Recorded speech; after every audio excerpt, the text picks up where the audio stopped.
Hi guys, welcome to Monk Brews Audio and I'm Ramanuj Kashyap. And given how hot the entire weather has been, I've decided to stay indoors and just have a quick conversation with you with regarding an IEM that has taken me quite aback, to say the least. And it comes from a manufacturer that has been a very new entrant in the world of IEMs, and it has been a lesson to a lot of manufacturers that how focusing on the fundamentals, on the tuning that you can execute can give you so much goodness. And in my hands, I have the Spectrumica from Icelab. And this is not an IEM that has been provided to me by the brand, and it has been loaned to me by a very good friend of mine. And I thank him for this review, and I thank him for making this entire thing possible. So anyway, to just give you a quick glimpse, the Spectrumica promises you a big, bold sound, and it doesn't skimp on any of the other intricacies that might be there. And I have a lot to like about this IEM more than I have to dislike. So let's just shimmy across how in the packaging of what the IEM is, and then allow me to talk about the sound of the Spectrumica, which has been spectacular to say the least. So let's move on to the unboxing. Okay, so don't mind my desk being cluttered because I'm really having a very chaotic time right now. But this is going to be the unboxing of the Spectrumica. Before this white box, there is a black box. This has everything advertised appropriately. So the Spectrumica would be here usually. Let me just yeet that aside for now. And this is the main box. Sliding the cover out reveals what's inside the Spectrumica. And here there would be an Icelab case, but my donor had the case employed elsewhere, so he sent me a Moondrop puck. And let me just let the lid out, and this would usually be the Spectrumica main full set. And here is a metal card that has the serial number and all the relevant information aside. And these are the ear tips that would usually come with the Spectrumica. I think the liquid silicones are not included here from what I could see in the original packaging clips or images. And these, I think, are the supplied Elitech Baroques that come with the Spectrumica stock. Very nice ear tip from what I've heard, but also quite expensive.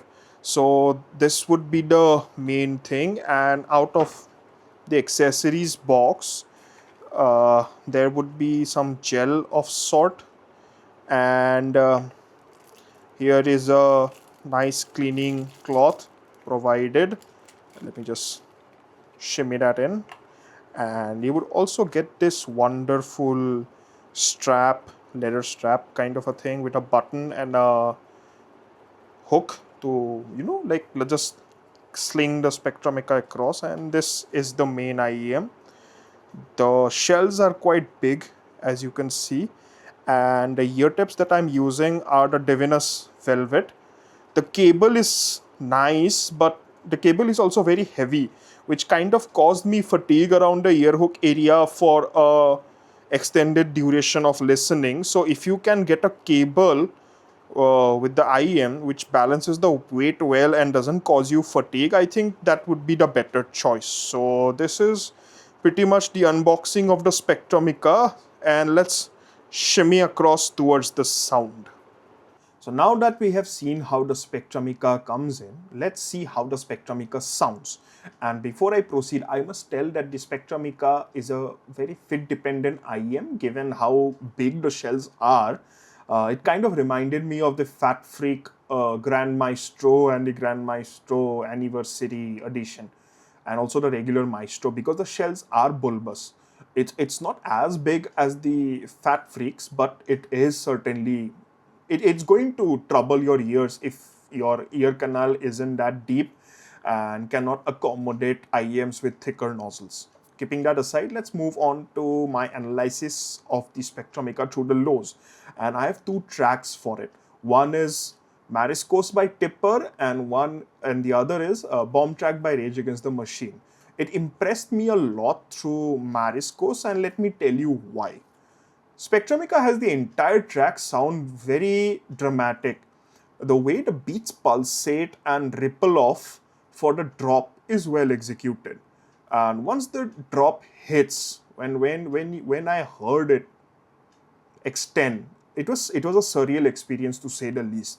It extended very deep in its impact, and despite that very pronounced hit, rest of the elements in this track were untouched. Why do I say untouched? Because it was clearly audible. The rest of the elements were cutting through the bass like a hot knife through butter, and there was nothing disorienting about it. Everything sounded distinctly separate, yet came together to make the entire presentation sound very cohesive.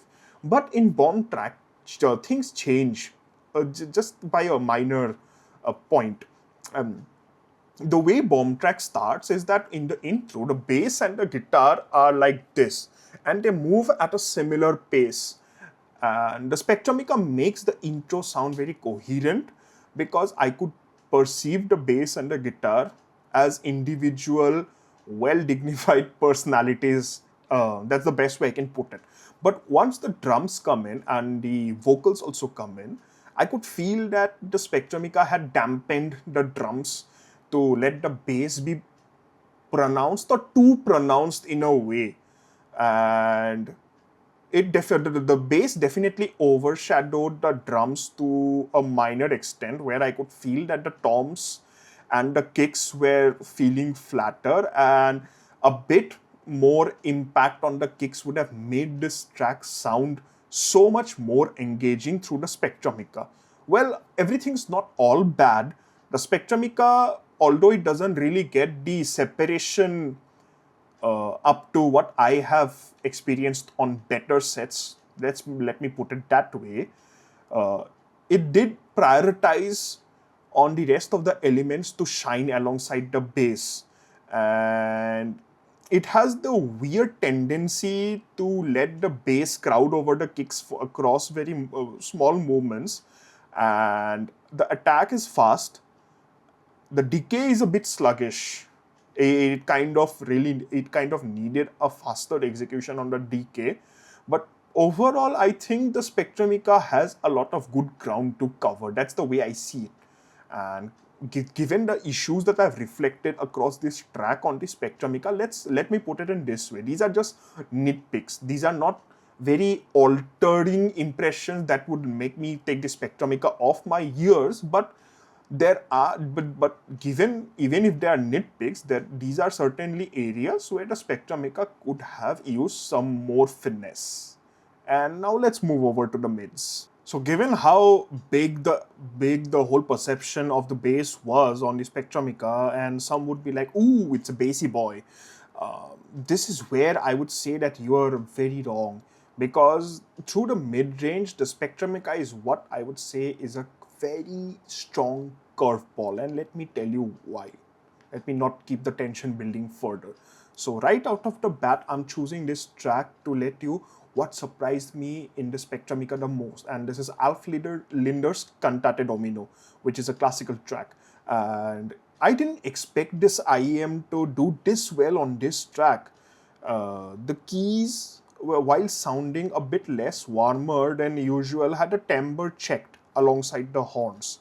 But what really surprised me the most was how wide the perceived stage was. And this is a very debatable topic. Soundstage doesn't exist in IEMs, but we'll keep that aside for another day, another season. But what I perceived regarding the depth and the width of the stage, particularly the width, it was shockingly wide to my ears. And this allowed the notes from the choir as well as the keys and the horns to sound so airy. I'm not talking about airy in the sense of the treble. The way the notes breathed across, it felt so spacious. The whole track was coming alive in my ears. It was a different sonic experience, to say the least.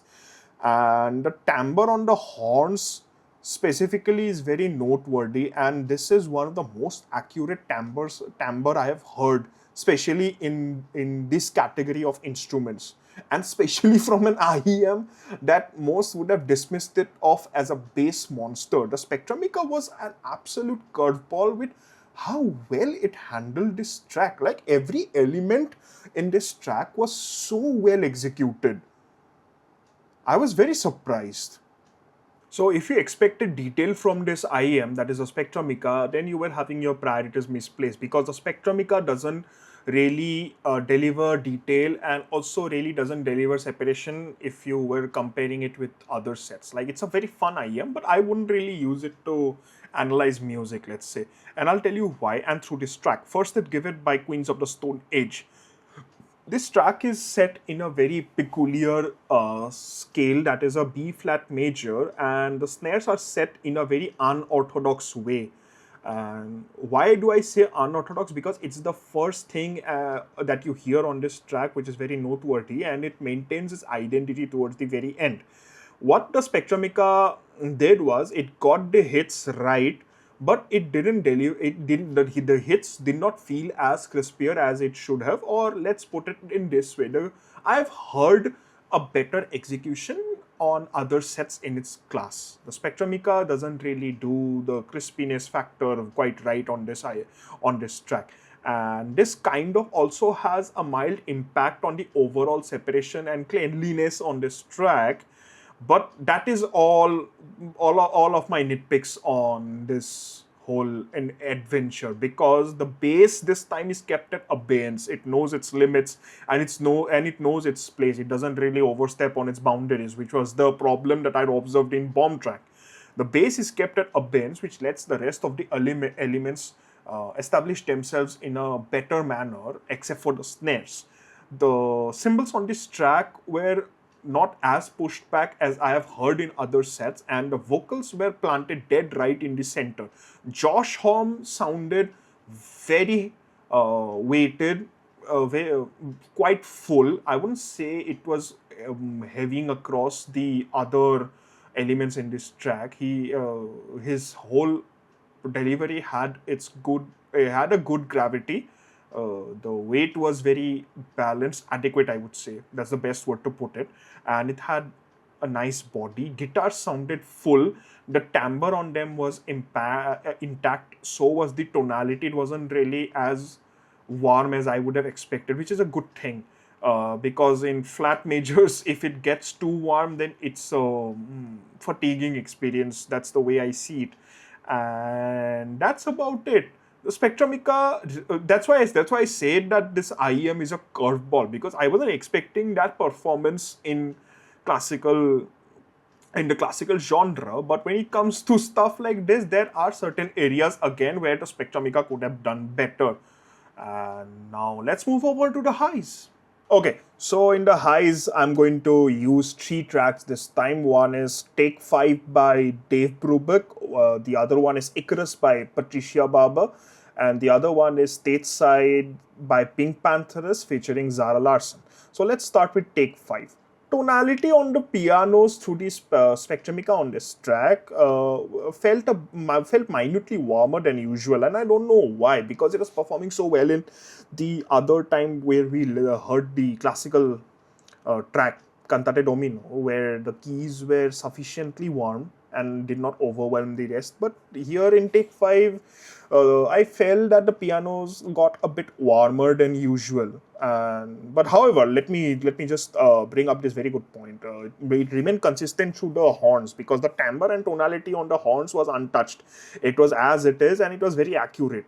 And the texture was also preserved very aptly, especially the cymbals, which had a good amount of shimmer and sparkle to them. No way were the cymbals very shouty on this track, and that also surprised me mildly, because generally what happens is that when you have IEMs with tunings like this, most towards the higher end of the sound, you can perceive shoutiness, and then it devolves into the other very annoying attributes. But the Spectrumica does nothing of that. It's a very clean delivery across the board, and it was a wonderful listen, which I cannot say if when it comes to Icarus, because the Spectrumica felt very horrible through this track. Her Patricia Barber is probably one of the best vocalists that I have heard, and I have the fortune to discover, even though it at this late point. But Icarus was a very miserable listen on this track, and I'll tell you why. Eh, Bass feels very bloated, and this really hampered the usual beauty that drums and the rest of the percussions have.